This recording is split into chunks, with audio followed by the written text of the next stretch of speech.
Well, hi there, YouTube. Welcome back to Kramer's Garage. I'm Bob Kramer. One of my subscribers has asked me to go into more detail about rebuilding brake calipers and bleeding the brakes. So I'm rebuilding some calipers now, and a few days ago I put up a video about how to use hydraulic pressure to remove the stuck pistons from the calipers. So here's my calipers. I have three of them, two for the front, one for the back. I lay them out on the workbench a certain way. So this is left side front over here on the left, and the right side front is over here on the right, and the one in the center is the rear.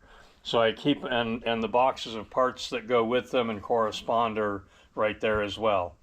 So the first thing I did was I got the pistons out, and then I soaked the calipers in just soapy dishwater, dishwashing soap and water, and let them soak for a while, and then rinsed them off and blow dried them with compressed air. All right, and then I drove out the pins here, the slide pins, which were completely stuck. This bike's been sitting for 15 years.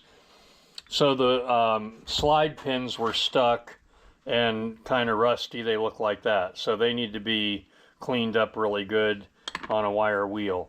So what I'm doing now is I'm cleaning the bores out in here. So what I do first is I take a strip of emery cloth and I attach it into a rubber hose and put it in my drill.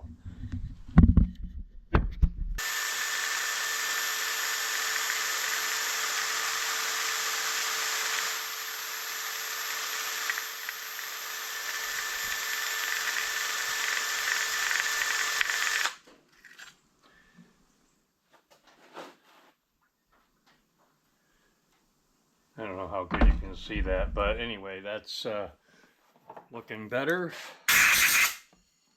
So after I clean out the bore with the emery, and that's about a 180 grit emery, pretty fine, and that's not perfect, but then I want to make sure I have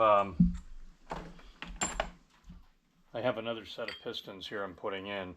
But anyway, the piston has to slide down in this way, and it needs to slide freely in and out of that bore.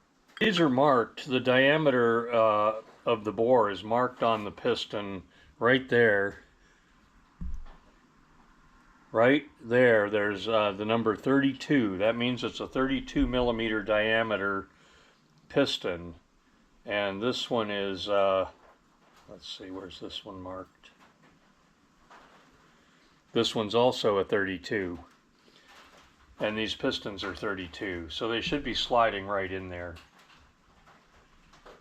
Oh, I see. I didn't get all the rubber out.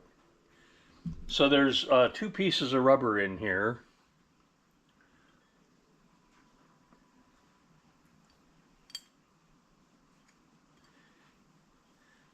This outer one, the skinny one, is a dust seal. It keeps dust out. The inner one, which is thicker and bigger, is the actual oil seal that keeps the brake fluid in there to generate pressure. You have to pull both of them out. Okay, so they're both out, and now my piston. Well, I'm gonna have to emery that again because the emery didn't touch the area where the rubber was.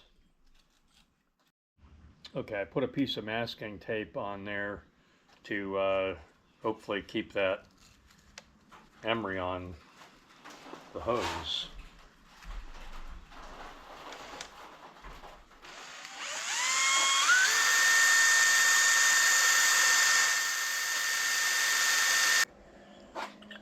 All right, there we go. The piston is now moving up and down freely in the bore.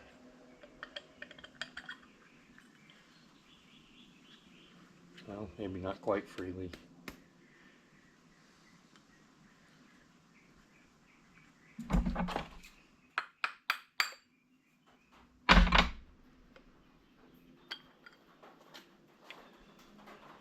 So you have to emery that until that piston slides in and out freely in the bore.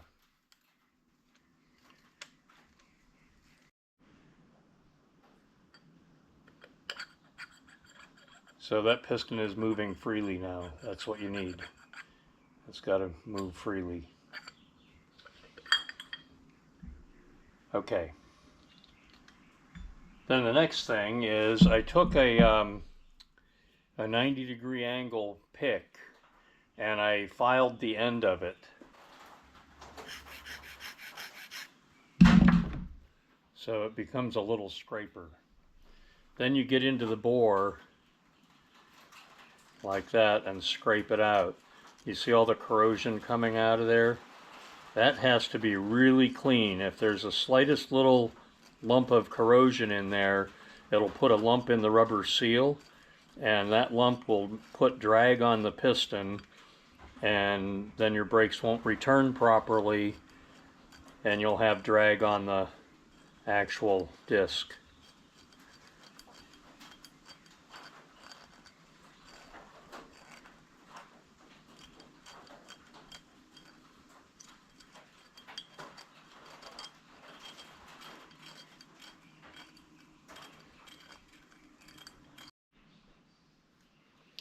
So after you've scraped the grooves in there and gotten them as clean as you can possibly get them, then the last step in there is I take a Dremel buff and I get in here and polish the inside of that cylinder.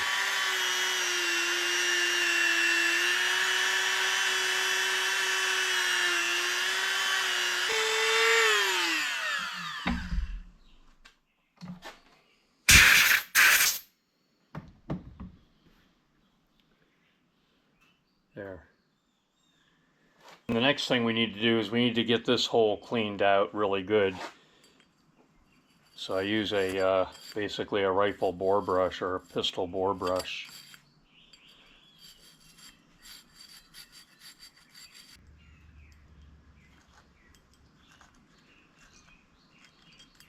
Just running my scraper around there lightly, trying to feel for any lumps or bumps. It's got to be smooth.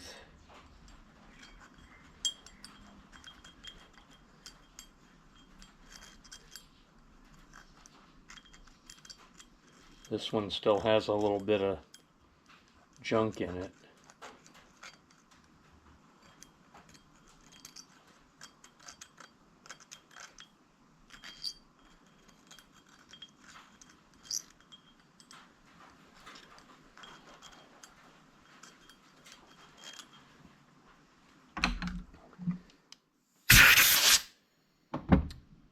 Okay, now we need to take this pin and I'm going to go clean this on a brass wire wheel. So this is what you wind up with after the brass wire wheel, and that has to, again, that has to slide freely in that hole. Okay. Now, if you're going to reuse your original pistons, which you might be able to do, so if you're going to reuse your pistons, put them in a vise like that, not too tight. I'm going to move some junk out of my way.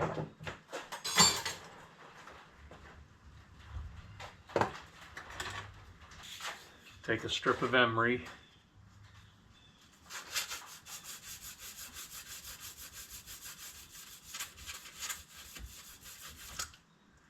And clean it.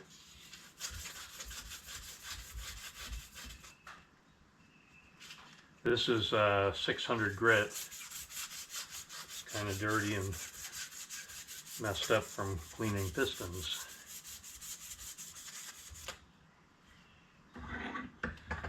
So once you have it clean, you need to examine it. That's not completely clean yet, so I'm going to hit that with some brake cleaner and wipe that off.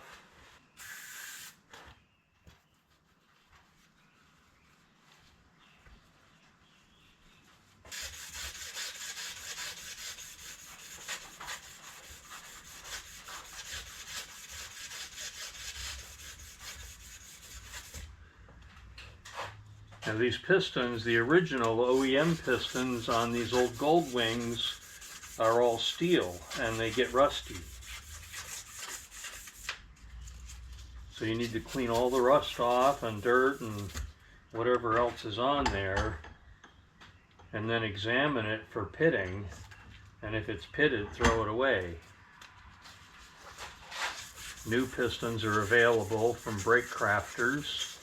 Incidentally, I pretty much buy all my brake parts from brake crafters. It's a great resource. Their parts are high quality, they always fit. Alright, so this one has a little bit of pitting up around the end. Now, if it's in the first quarter of an inch, it probably won't leak because the seal is down in there. I don't know if you can see it, but the seal is down there a quarter of an inch. So you can have a little bit of pitting in the first quarter inch and it won't affect the operation. Ideally, you don't have any pitting, but if you do have a little bit. So anyway, I have 4 pistons for this particular brake. So I'm going to clean all 4 of them and then pick the best 2.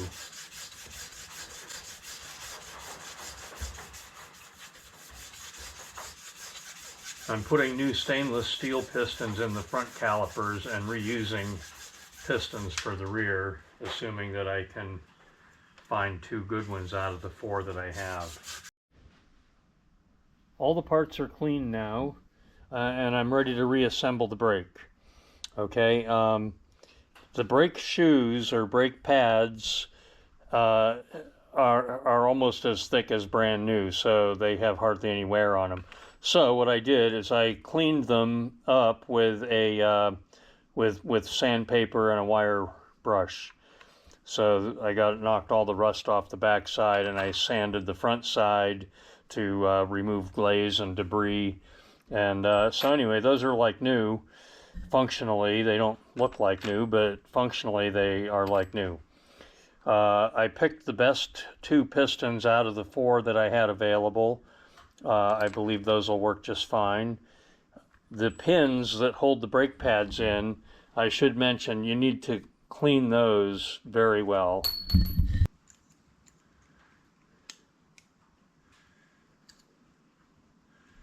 These are basically anti-rattle springs. They keep the brake pads from rattling and chattering and so forth.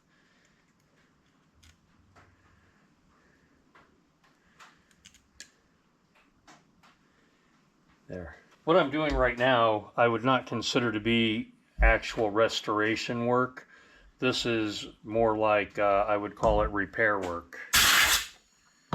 If I was doing actual restoration work, I would be doing a lot more cleaning and polishing and things like that for cosmetics. But I'm not concerned with cosmetics right now. I just want to get the bike functionally back to running and rideable condition. So, okay, make sure that all your parts are clean. Make sure your hands are relatively clean. If you bought a Brake Crafters kit, which I can't emphasize enough that Brake Crafters is the way to go for kits, it will come with a new stainless steel bleeder. I always wrap a little Teflon tape around the bleeder on the thread. Oh, that's the end of my Teflon tape roll. Yep. Okay. Like that. So that when you're bleeding the brakes, you don't get so much leakage around the thread. And crank that down. You don't need to tighten it, just crank it down a little bit snug. Okay. Then we're going to take the seals and dust rings, and Brake Crafters always supplies a little tub of red grease, and this is special brake grease. It's compatible with your brake fluid. It won't hurt a thing, And what you do is you smear a light coating of this brake grease on all the rubber pieces. Well, not all the rubber pieces, the seals, just like that.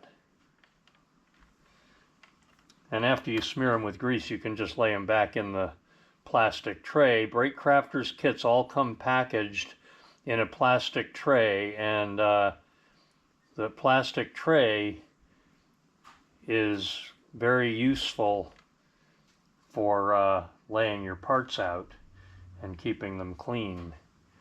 So I don't want to lay these greasy rubber rings on a potentially dirty workbench, so I lay them back in the plastic tray. All right, and then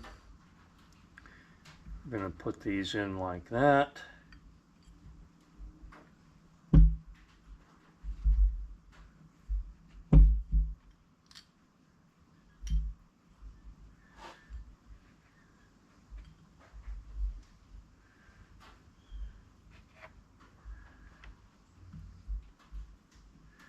The thicker one, of course, goes in the wider groove down at the bottom.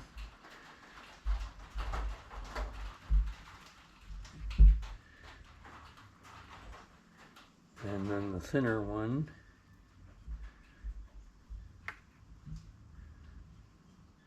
make sure you don't get it twisted. The thinner one is easy to get it twisted a little bit. And make sure it's laying in there flat.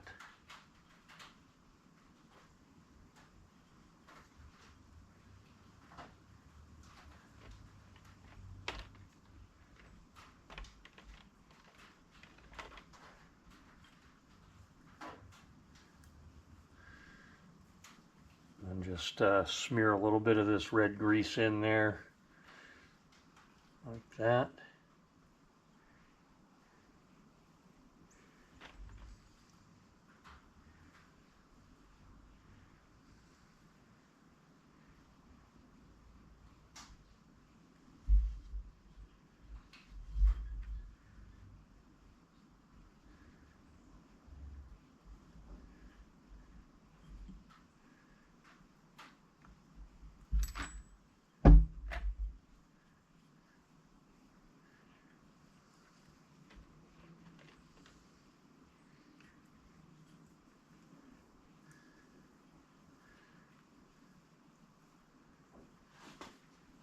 Okay, there it's ready for the pistons. And I'm just going to smear a little bit of this red grease on the bottom of the piston. Now the piston drops straight in, and then you have to wiggle it. Wiggle it a little bit while you're pushing down. There we go, and it should slide in pretty freely. Take the other one.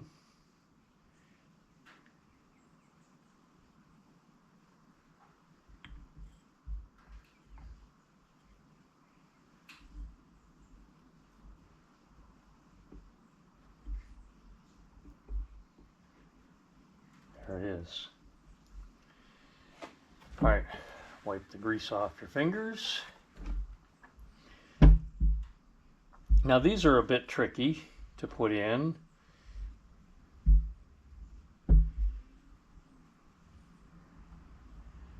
So take that one.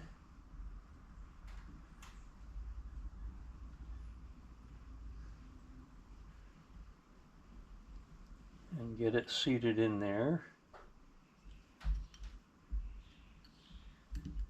Ah, it's not seated. It fits into a groove.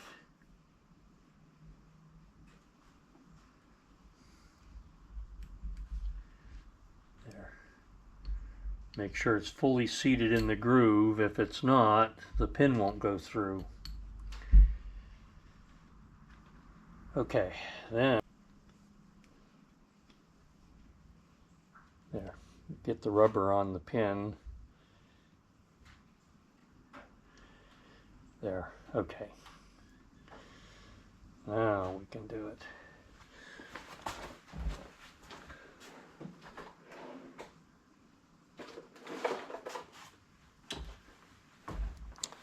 These pins, the brake caliper when it's in operation slides back and forth on these pins, and I like to use a product called Sil Glide.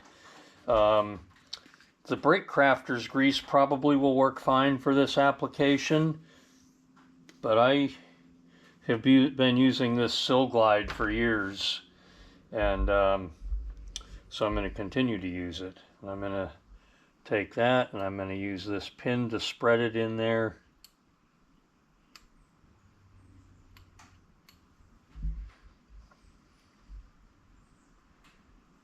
And I'm going to put, let's see now, this is going to go this way.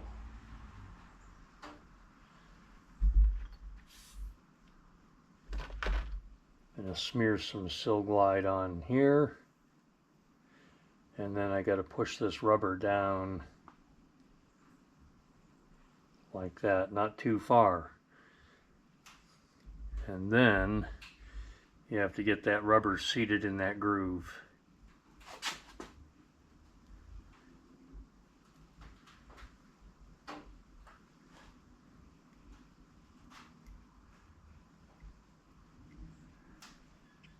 Okay, there. And then you can push the pin through.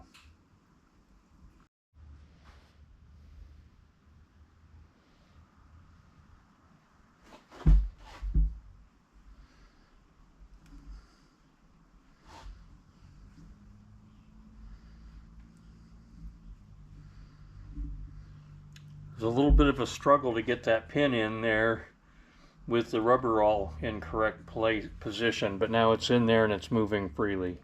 That's what you want. You want it to move freely. Okay, so now I've got this brake grease all over the place. So before I put the brake pads in, which is the next operation, I'm going to take a rag and some brake fluid or brake cleaner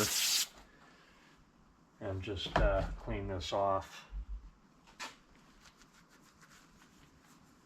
You don't want to leave any excess grease around there that could possibly contaminate your brake pads. Alright, before you put your brake pads in, take a block of wood and do that, and make sure that it pushes back easily. So as you can see, I'll tip it, both pistons popped out evenly and they move back in freely. If they bind or it's hard to push them back in, you've got to take them out and start over. They've got to move freely in and out. Like that. Very light pressure to push them back in. Okay? Once you've verified that, then you're ready to put your brake pads in. So the brake pads are held in with 2 pins. Like that. And I used a wire bore brush to clean those holes out too. Also, they need to be cleaned.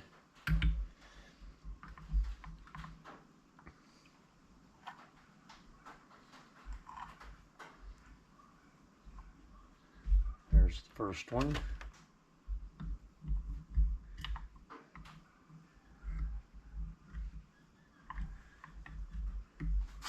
It usually takes me about an hour if I'm not making a video. I can usually do this job start to finish in about an hour.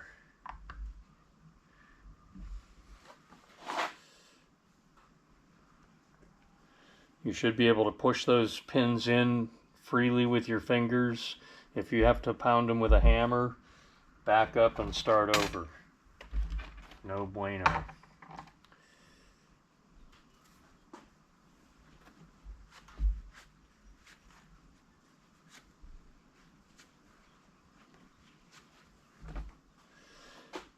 And then this clip here holds those pins in place.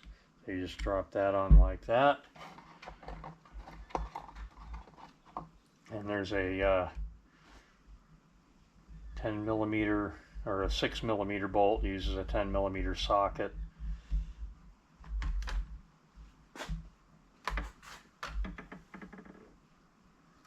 Or wrench, 10 millimeter wrench. And I'm just putting the original bolt back in. Like I said, this is, I would classify this as repair work, not restoration work. So cosmetics are not my concern at the moment. And then this cap for the bleeder, I'll save that and put it on after the brake is bled. And then they also give you, in the kit, they give you 2 copper crush washers to reattach your banjo bolt. And this rubber boot, this is for, on the caliper bracket, there's 2 slide bolts. Let's see, where are they? Are they here? No, they're still in the caliper bracket. Okay, so this fits into a caliper bracket, and then there's a, that's going to sit this way on the bike. And then there's a slide bolt that goes through here, and this rubber boot will be on the slide bolt.